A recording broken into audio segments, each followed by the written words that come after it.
La suite du Grand Journal sur Radio J. Merci d'être avec nous en direct en ce vendredi après-midi.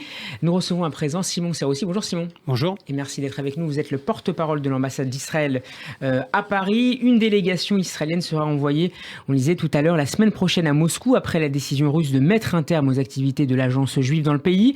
Une décision de justice est attendue notamment la semaine prochaine. Simon Serroussi, quels sont les leviers dont dispose Israël face au pouvoir russe dans ce dossier ? Écoutez, tout d'abord, le Premier ministre Yair Lapid a décidé de réagir de façon calme, posée et de répondre point par point aux demandes russes en envoyant cette délégation qui est composée de divers experts du ministère des Affaires étrangères, mais aussi du bureau du Premier ministre et du ministère de la Justice, afin de voir comment nous pouvons répondre aux points qui ont été soulevés. Ça s'annonce difficile ? C'est toujours difficile. C'est un sujet très sensible. On connaît l'histoire, on connaît la situation qui était extrêmement difficile pendant la période de l'Union soviétique. On sait aussi l'importance de la Russie aujourd'hui. C'est une immense puissance. C'est un pays avec lequel, pour reprendre les mots de notre Premier ministre Yair Lapid, nous partageons une frontière, la frontière nord d'Israël, où l'armée russe est présente. Je parle de la Syrie, bien entendu. Donc, nous devons agir avec de manière très, très délicate sur ce sujet. Maintenant, il faut rappeler, et de manière très claire, qu'il y a des centaines de milliers de juifs qui vivent en Russie, que chaque juif dans le monde fait partie du peuple juif et qu'Israël est le pays du peuple juif. Et ils auraient des difficultés à faire leur alias si l'agence juive fermait ses portes ? C'est évident que ça compliquerait les choses de manière extrêmement importante. Et c'est pour cela que nous allons tout faire pour que l'agence juive puisse continuer à travailler en Russie comme ailleurs. L'actualité de la semaine diplomatique, c'est également cette visite de Mahmoud Abbas à Paris. Le président de l'autorité palestinienne a été reçu à l'Elysée par Emmanuel Macron, le chef de l'État qui a notamment appelé Israël, je cite, à mettre un terme à ses actions unilatérales et à la relance du processus de paix. Il n'y a pas d'autre alternative, a insisté Emmanuel Macron. Vous partagez cet avis du président de la République ? Écoutez, l'État d'Israël a toujours voulu arriver à un accord avec les Palestiniens, en tout cas depuis les années 90. Nos gouvernements successifs ont fait des propositions extrêmement claires visant à la création d'un État palestinien.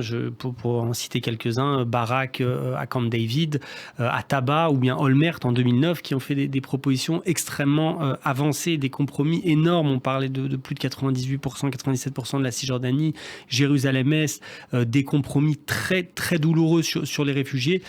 Et pourtant, toutes ces propositions ont été rejetées par les Palestiniens. Nous avons aujourd'hui un Premier ministre qui croit en la solution à deux États, qui l'a dit, même si le gouvernement, pour des raisons politiques, dans les quelques mois que nous avons, est un gouvernement qui ne peut pas rentrer dans des avancées très concrètes dans ce domaine.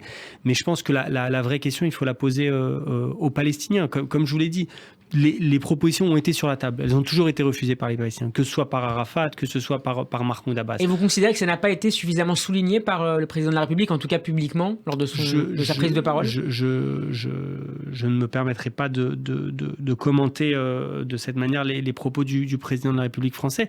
Je pense qu'en général, c'est des choses qui sont oubliées et qui ne sont pas assez mentionnées.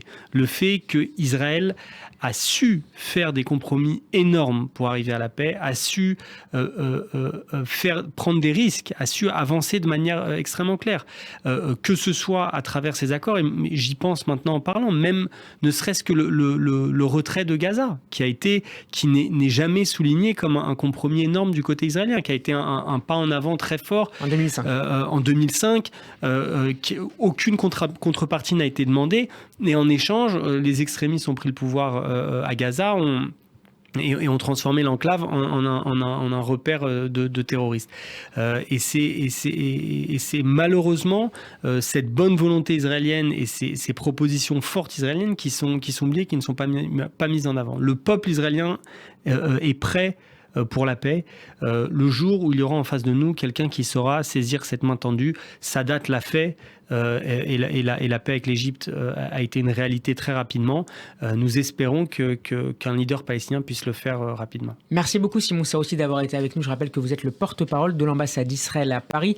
Interview à retrouver sur notre site radioj.fr et en vidéo sur notre page YouTube. Shabbat shalom à vous. Shabbat shalom.